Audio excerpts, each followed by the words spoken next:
right, we're live. My fault, my bad. It's all on me. That's why we started late.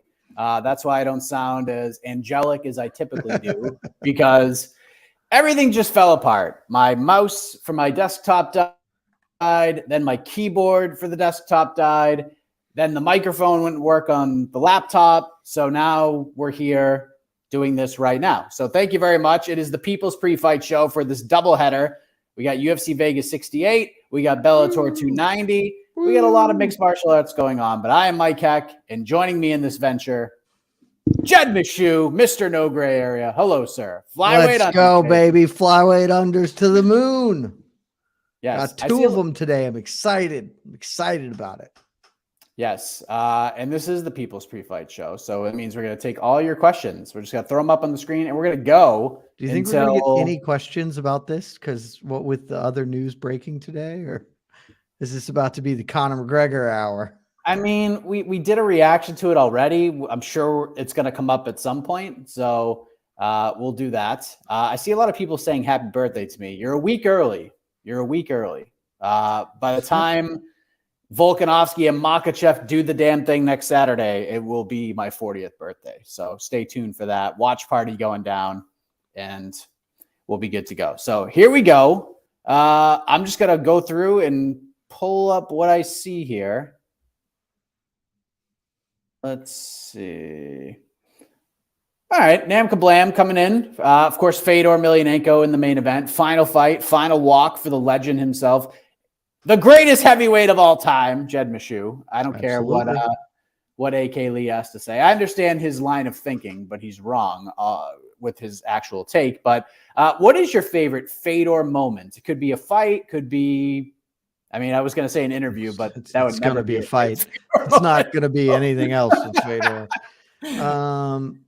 I think this is weird. So I think the right answer is the Randallplex, because it's just the coolest thing that's like ever happened. But I was not like watching live for that one. So that's that's one of those nuggets you come to after the fact and like, oh man, that was insane or whatever. And so I want to go with a live one just because that feels better to me. And it's, I think I'm going to go on Arlovski because it's really cool to watch a man land a surface to air missile on a jumping Andrei Arlovski and just dead him. So that'll be my favorite. Certainly not the most iconic or the biggest, etc. But I was all aboard the Fedor train by that point in time for many years.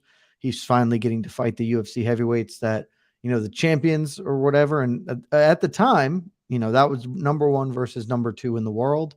And he punched the man out of the air and it was awesome. So I'm going to go with that one. Yeah, Randleman's a good one. One that like I recall because I remember watching it was the crazy ass Brett Rogers fight. I mean, that fight was just ridiculous. But I mean, the Randallplex is just, it's the easy answer and it's the correct answer. Yeah. When it comes to Fedor moments, but there's so many. Like if you just watch some of this, like the Krokop fight, I went back and watched again. That's a fun one. The Nogueira fights are all fun. The Mark Hunt fight's crazy.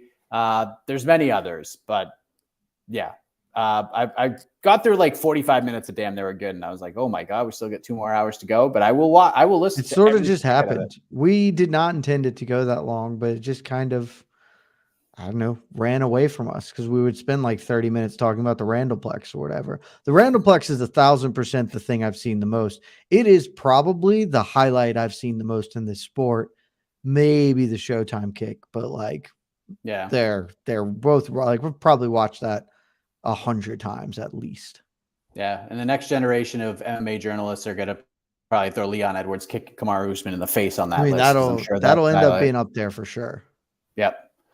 Let's see. Big fight for Alejandra Lara tonight. Do you feel like she puts it together or pulls it together? Do you think she bounces back?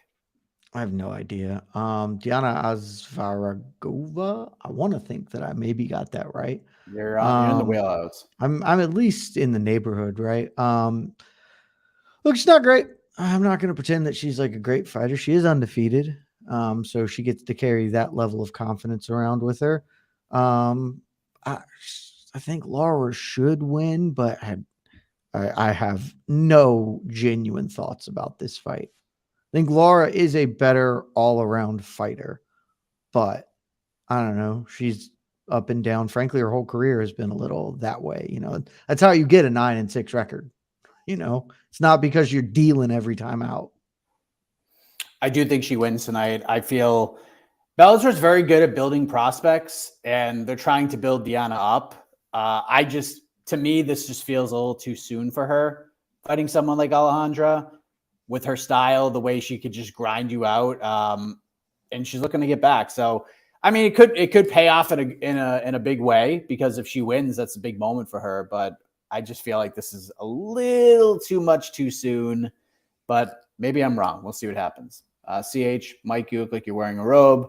Not wearing a robe. No, but you kind of do. I know. It's the angle. It sucks, man. I can tell because the angle and the lighting. It still looks like a robe. It's not a robe. Yeah, no, look. But it for sure did when I saw that comment. And I was turtleneck. Like, he's totally right. Go. Yeah, that is hilarious. But I'm not wearing a robe. I promise you. I think you should. Just real power moves. Honey, go get my robe. I wish I had one. That'd be perfect. Does a win for Johnny Eblen today do anything for his standing to the public? So I have made the point many times on Heck of a Morning and on our various shows that the man who has the most to gain and the most to lose this weekend is Johnny Eblen. This is it. He could become a star tonight if he goes out there and just obliterates Anatoly Tokov. Him winning a dominant 5-round decision like he did against Gegard Mousasi is good, right? But we talked about CBS. You want to keep people engaged. You want to keep people sticking around. Casual audience to watch Fedor in his final fight. If we get the Mousasi win, that's great for him. He gets to keep the belt and on the bigger and better. But if he just goes out and obliterates Anatoly Tokov, I'm predicting he knocks Tokov out in the 3rd round. And I know that's a very tough feat. That's a bold prediction. All right. I love it. But to me, I just don't know if we're going to get that Johnny Eblen take you down 1,000 times performance unless this fight gets extended and it's real close. But I think these two are going to swing it out tonight. So if he does that, I guess I'll just go back to the question. Does a win at all, just in any way, shape, or form, do anything for his standing to the public? I mean, it'll do something. It's really going to be about the form, right? Because this is the biggest platform he's ever going to get. He is never going to fight in front of more viewers than tonight. CBS, that's going to be it. I mean, that's true of anybody fighting tonight, realistically, certainly for him. And he is positioned in a spot where he can take advantage of it. Problem is, he's fighting a really tough guy. He's fighting a guy who's tough to get good against also, which is another real tough, angle here. And so I think the most likely answer is he's not going to gain or lose much, because if he comes out and has a dominant but unenthusiastic performance, if he just comes out and is better than Tokov but doesn't, put him on a poster, so to speak, then nobody is going to leave from this broadcast and be like, I need to see me some more Johnny Eblen or whatever. That he is not going to convert any of those eyeballs into fans. If he can, then that'd be great. If he loses, I don't actually think that really, it hurts him because he loses the belt, but it doesn't hurt him that he loses the belt on CBS. It's probably not going to be wildly remembered in that regard. So this is mostly upside for him. I think the floor here is pretty much locked in, and it's just what he can do with this opportunity in his moment. And if he can have something, written up to say on the mic afterwards, should he win, regardless of how he does it, that would be better. Come into this prepared to do what you can, Johnny Eblen, and try and convert this into an opportunity to change your life. I totally agree. This could be a very big night for him if he can just go out there and just run over Tokov tonight. A win is great, but him going out there and just putting it on him in a very fun, exciting way is going to do a lot of things for him. I figured you'd like this question, Mr. Heavyweight Overs. Is Lewis versus Spivac over 1.5 rounds free money? It's definitely not free money. There's a lot of risk involved in that. I'm on it, and we're going to see what happens. I think Spivac's going to get a takedown the first round.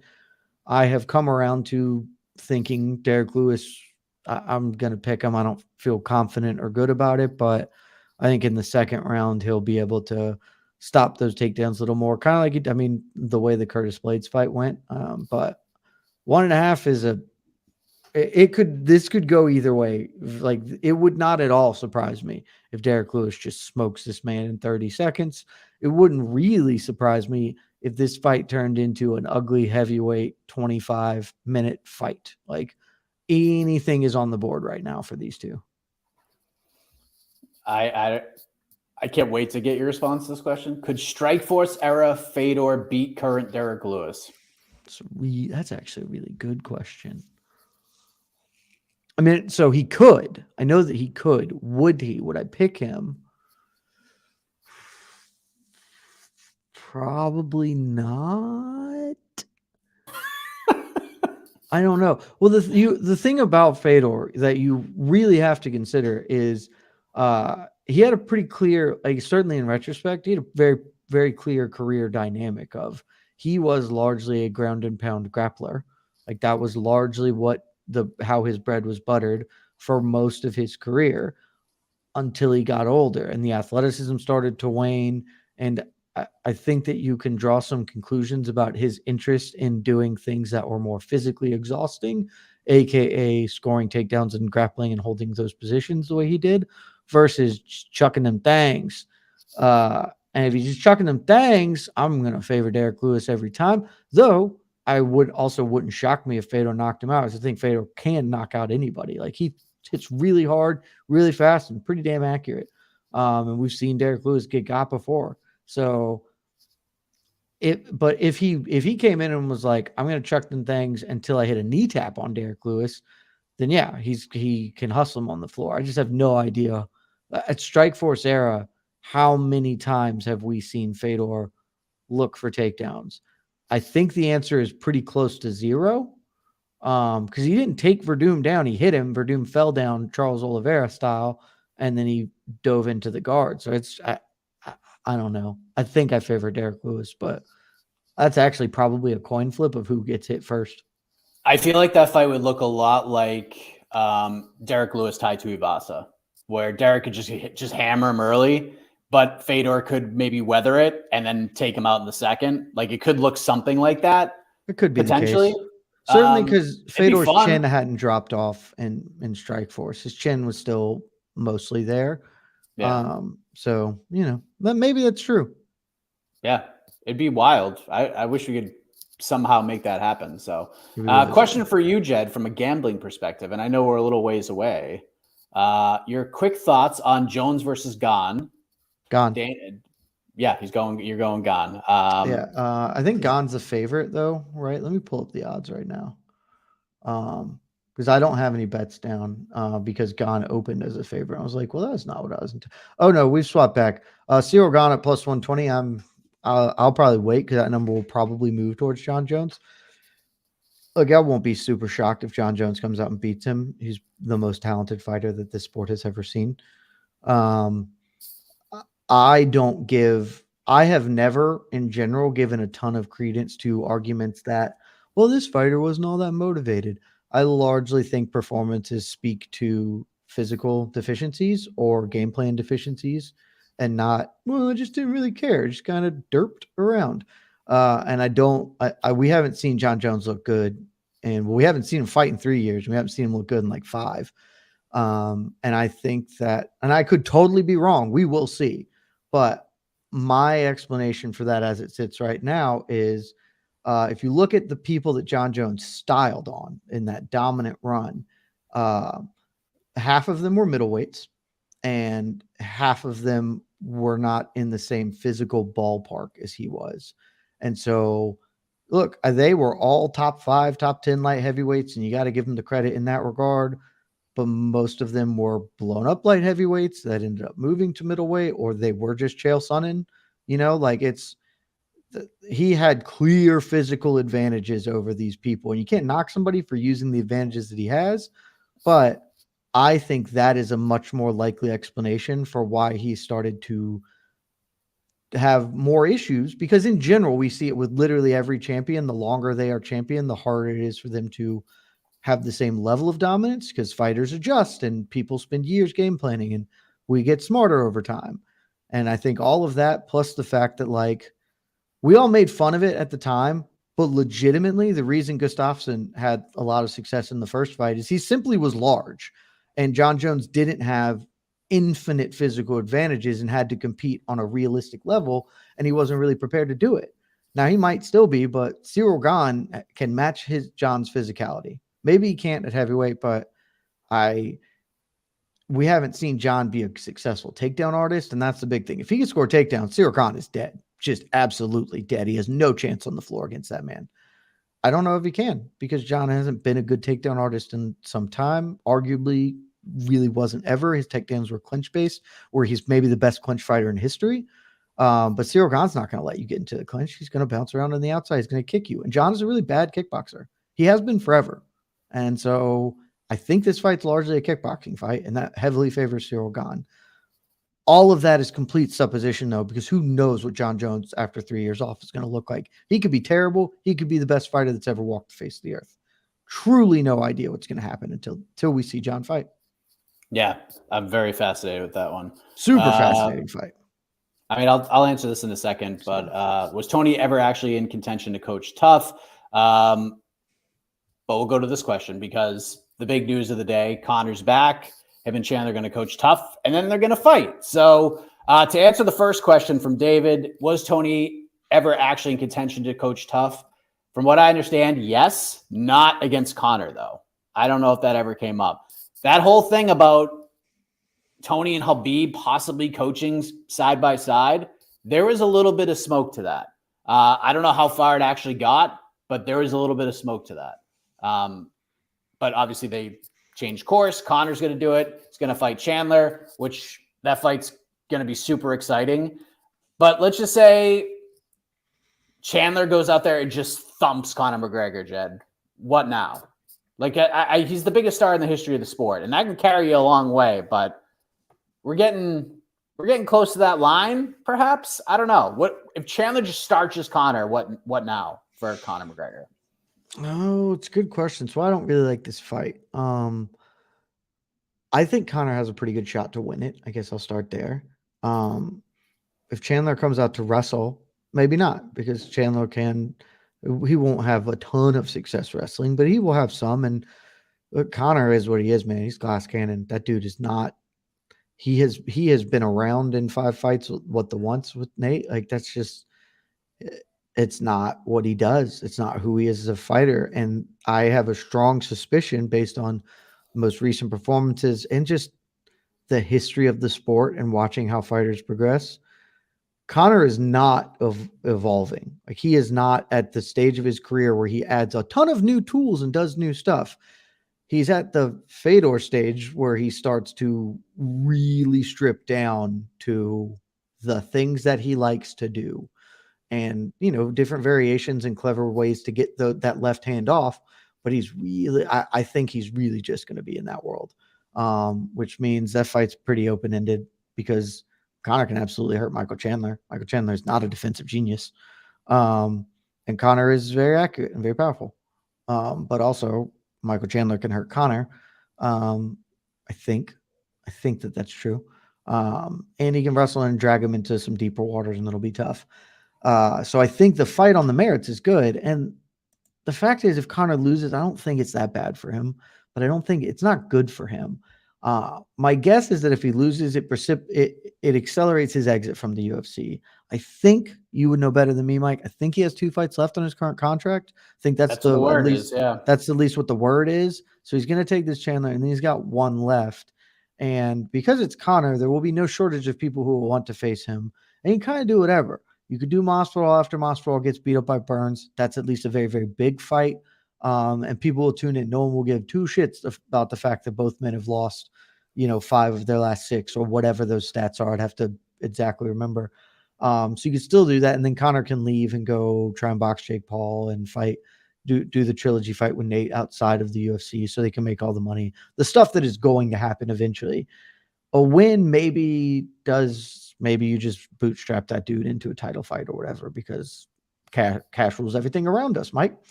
But that's my issue with it is if Chandler wins, this does nothing for you. It makes Chandler a bigger star. Like it absolutely boosts his profile, and that's dope. Cool. He's 36. 36, and he already failed on the title fight, and he just got tuned up by Dustin Poirier, who is, has half a foot out the door and into the legend circuit. And he beat, he lost Oliveira and Gaethje. Like, I don't think that this benefits him. I mean, it benefits him. I don't think the UFC is going to get a lot of traction off that. So I'm not a huge fan of the fight from a promotional standpoint, but it's going to be really big. They're going to sell the shit out of the thing. And either guy could win. So like I said, I think if Conor loses, he probably fights like Masvidal and then leaves. I think that's the outcome we're looking at. Yeah, that's not a bad pick. And, that's why Tony would have been a way better fight, frankly, man. Tony made all the sense in the world. That's an extremely winnable fight for Conor. I would favor him pretty heavily to win that fight. I did back in their peaks, certainly now. And then that's a much more close to guaranteed win over a recognizable name, a weirdo that will sell the pay-per-view. And then Conor's got, frankly, I think the UFC still has Tony ranked. Some of our esteemed panelists still have Tony ranked. That's a top 15 lightweight win. And you can start to get the wheels turning for what they would do with that. So I like the Tony fight a much, much more. But, this isn't bad. But what if you're UFC preparing for Conor to just fight out his last 2 fights and go? Do you feel the same?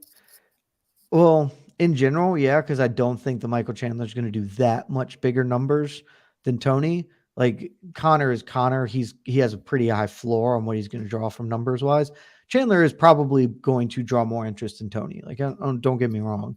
I just don't know if it's that much more, but it does give you the opportunity that if Conor wins, maybe you can finagle a way to re-sign him for another couple of fights with a championship out or something like that. Whereas, that's still true if Conor does beat Chandler, but if he doesn't, I think we're done here I think Conor's time in the UFC is done very, very soon. All right, we get another non-card question, and then we'll get back into this weekend. What are the chances we see Colby Covington ever fight for a title again? 1 to 10, Jed.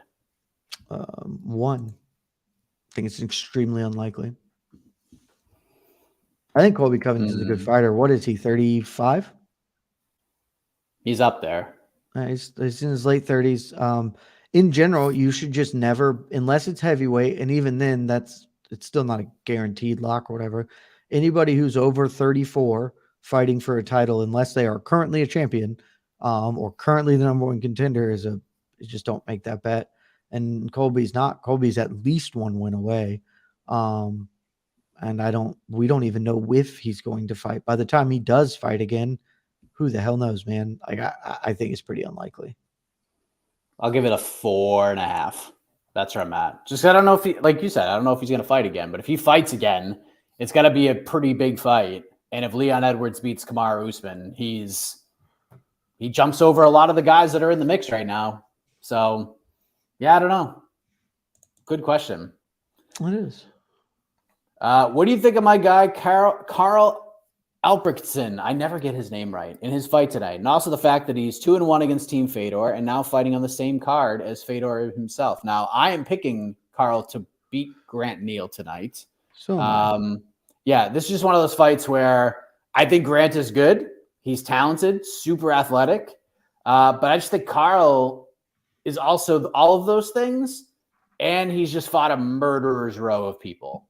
Like he's fought like the top 5 in light heavyweight, pretty much. So I just feel like his experience will be the determining factor here. I think he can grind Grant Neal up, but Grant's an explosive dude.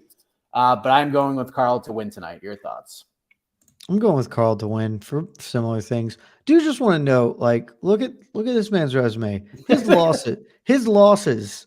Valentin Moldavsky, heavyweight, who's fairly good. Yuri Prochazka, we all know who that is. Phil Davis, extremely explicable loss. And then the Carl Moore one most recently was weird. Like, that's certainly a step down from the rest of his kind of losses, and certainly some of his wins probably are better than Carl Moore. But yeah, I don't know. I like Grant Neal, and I am largely trying to operate this year on a pick whoever's the more athletic dude, because that just is a cheat code in the sport. I think Grant Neal is probably a little more athletic than Carl Albrektsson. But I'm picking Albrektsson because I do think he's a better fighter. We'll see if that blows up in my face. Yeah. I hope the answer ends up being high just because it would be such a cool moment. But how likely is it Fedor gets a storybook KO and retires as champion? Measured, we'll go 1 to 10 here. I'm like, the more we get closer, I'm at a 2.5. I'm at a 2.5. 3.5. Yeah. Right. You could talk me into 4. He shouldn't. By no means should he win this fight. He has an avenue. He has a path. It's pretty clear. Like, he just needs to do the thing he has been doing for the last 12 years of his career, which is chuck him. Come out and throw the big sweeping casting right hands real fast, try and find the chin. And the fact is, like, I think that's, whenever that, how long ago did they fight? Like 4 years ago was their first one, 2019, I think. Yeah. So 4 years ago, that plan had almost a 0% chance of success against Ryan Bader. So Ryan Bader was 35, still an explosive athlete. Still, I mean, we saw he had the power, just fired back, got him down. Also could just change levels and power, like just double right through Fedor on it and then smush him. That's a lot less likely right now. Like Bader, I mean, the Corey Anderson loss from Bader, Corey Anderson is probably not a good matchup for Bader in a lot of ways in general, certainly at this stages of their careers. But Corey just kind of dinked him on like behind the ear with the right hand.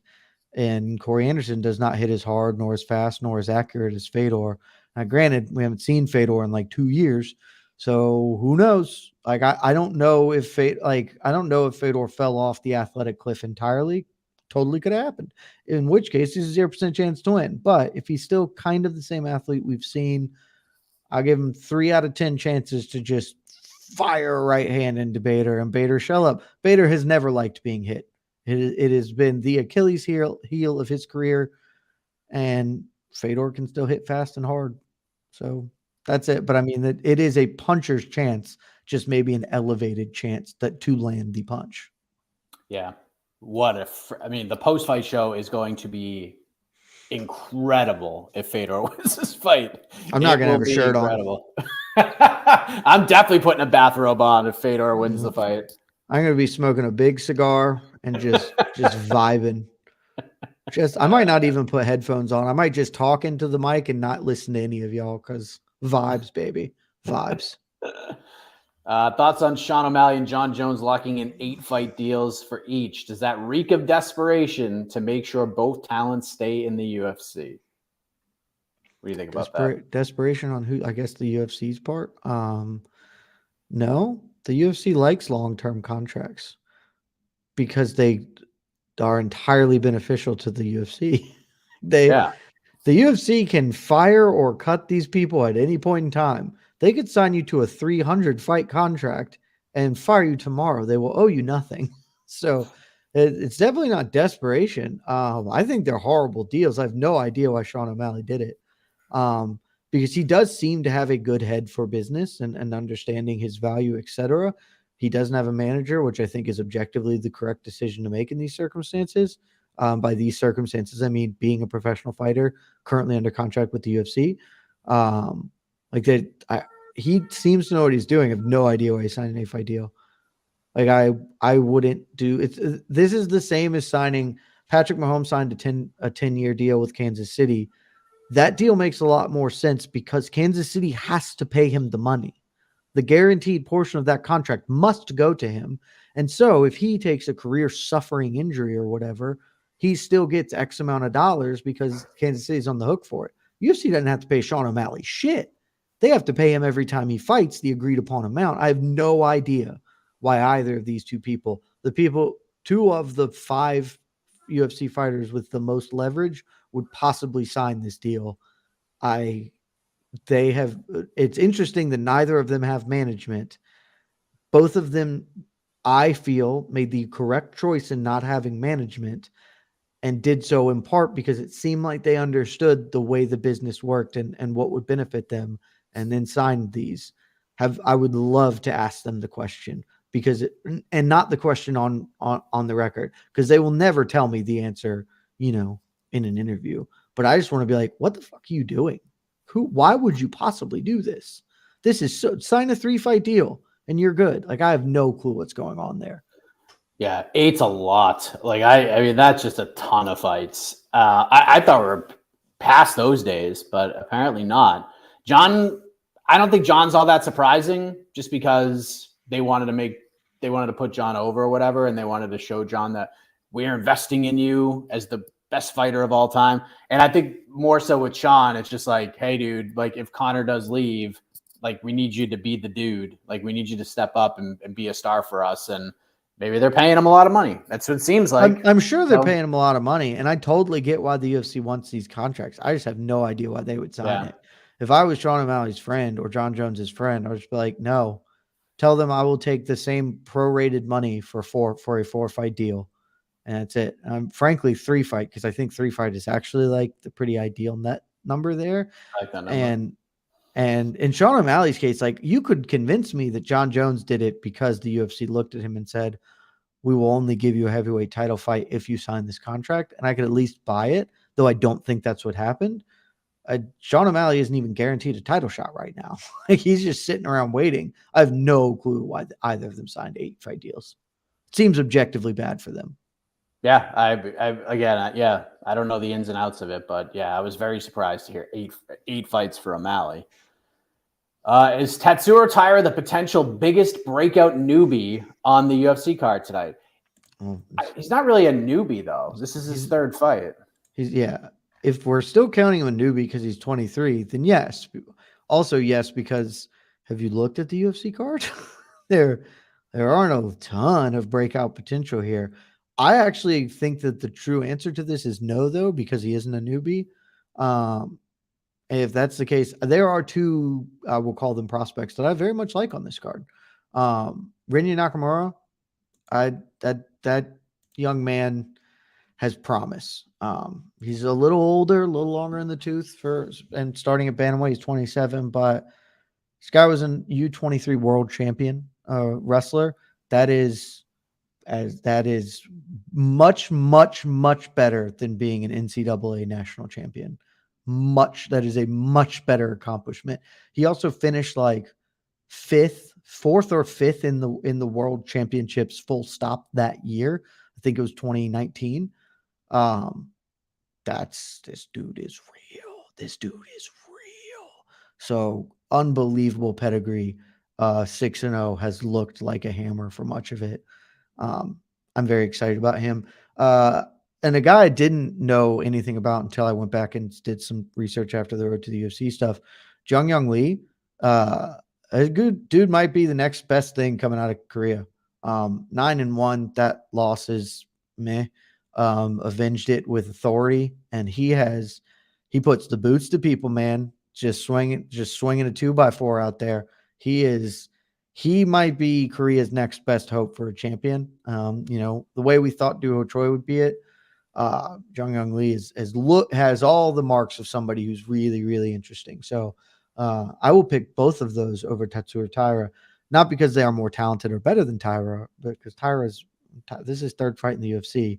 I already have Taira ranked in my top 15 at flyweight. Yeah, he's good, man. Like, he doesn't get mentioned enough in these conversations. He's real good. We'll take like 1 or 2 more because Bellator is about to start. But this is I giggled when I first saw this question, but this could actually be what happens. So let's just say, Jed, that Fedor Emelianenko goes out there and does the damn thing and becomes the heavyweight champion of the world and rides off into the sunset. Will Marcelo Golm versus Daniel James be the fight to crown a new world heavyweight champion since they're headlining next month? I can't hear you. I think you're muted. That's weird because I didn't mute myself. Odd. 0% chance. That fight might end up being a title eliminator fight where the winner of that gets to go on and face. But those are numbers 7 and 8 in the Bellator ranking. So even Bellator doesn't have them ranked highly. On this card itself, we have Isaev, Steve Mowry. Mowry is number 5 in the Bellator rankings. Isaev's a former PFL champion, undefeated, Olympic wrestler, like that fight would be better to crown a new champion. So I don't think they'll go with Golem James. That may be though. Like I could totally see them being like, the winner of this is going to fight Valentin Moldavsky for the heavyweight title, or however they shake it out. My guess is that they might do like Moldavsky Bader 2, so we can just have an awful fight to watch for the heavyweight championship again. Will we see Francis Ngannou tonight? It sounds like no. And that's the other part of doing the Golem James thing. Like they just shouldn't on principle, because if you're crowning the winner of that fight your heavyweight champion, you should just burn your heavyweight championship to the ground. And truthfully, I still don't understand why Francis Ngannou is a free agent. Somebody's fucking up. They should sign him. They should do literally whatever it takes. Anything in the world that it takes to sign this man, sign him. Because let me look at the top 10 of Bellator heavyweight right now. I would absolutely be tickled by the idea of Francis Ngannou decapitating Ryan Bader. It would be funny as hell. I'd watch the shit out of that fight. Moldavsky, yep. Linton Vassell, yep. Fedor's going to retire. Czech Congo, hilarious. Steve Mowry, Tim Johnson. Any of these would be fun and great opportunities. And they should, quite frankly, when Fedor wins and retires, sign Francis and just give him the belt. Don't make him fight for it. Just give it to him. We crown him champion because he's clearly the best guy in this weight class. So Darren Caldwell, I didn't even know if the first fight already started, and I didn't know they were jumping right in with Darren Caldwell. But okay. Yeah. Darren Caldwell is putting the boots to Mr. Mikhailov right now. Oh, hell yeah. I did. He had his back, and now he's back in full guard. So. Oh, well, see, the problem, though, is if he doesn't put the boots and actually finish this man, then he is going to gas out. We'll see. I'm very. I hope this not. Is one of the fights I was very intrigued about. I hope not. I have an underdog bet on Darren Caldwell. Yeah. Because with Mikhailov, that's his name, right? He's not very good. So I was like, Darren Caldwell isn't very good anymore, but once he was good, and Mikhailov is pretty close to a fraudulent record. He's just not very good. Yeah, Caldwell on top, dropping some elbows. My dog is barking. What a shocker, because we're doing the show here in MMA Fighting. So, all right, real quick, main card picks. We'll start with Bellator. Saba Hamasi, Brennan Ward. Who you got and how? I'm taking Saba Hamasi. I have no confidence in it. They're just going to chuck him until one man falls over. And I think Saba Hamasi is more likely to get the finish. But that fight's just going to be awesome. I'm stoked about that fight. Yeah, it's a great main card opener, but I'm with you. I'm going Hamasi first round KO. I'm going Johnny Eblen third round KO or TKO. I know that's a risky pick, but that's what I'm going with against Tokov. It is very risky. I'm going Tokov by decision. Or not Tokov, Eblen by decision, sorry. And then main event, I got Ryan Bader first round KO, and I hate that I have to say that, but that's where we're at right now. I have Fedor Emelianenko by first round KO. I love you, man. I will support him for this one last My time. heart is saying that. My heart is saying that. I'm actually in what I was surprised to find is just an awesome gambling situation on this fight. Because if you listen to No Bets Barred, I got in on Bader apparently early. Because when I tuned in, like that day, I was like, let's see what the odds are. I was Bader's minus 220. I was like, this can't be real. This isn't possible for this to be right. And I freaking unloaded on that thing. I put so much money on Bader at minus 220. And that number has aggressively moved. Bader's now minus 320 with the comeback on Fedor at plus 270. So I just fired some money on Fedor. I can't lose. I can only make money on that fight, which is great. That is hilarious. UFC, we got Kinoshita versus Yusako Kinoshita versus Adam Fugit. Who you got there? Kinoshita. I think he's better. I think he's a better fighter and a better athlete. Fugit's a tough out. Like that's also you just got to go with the name Fugit. Like that's just why would you not just rename just pronounce it Fugit? It's much better. It should be the nickname. Better. At least Adam, yes, it 1,000% should be his nickname. But yeah, give me Kinoshita.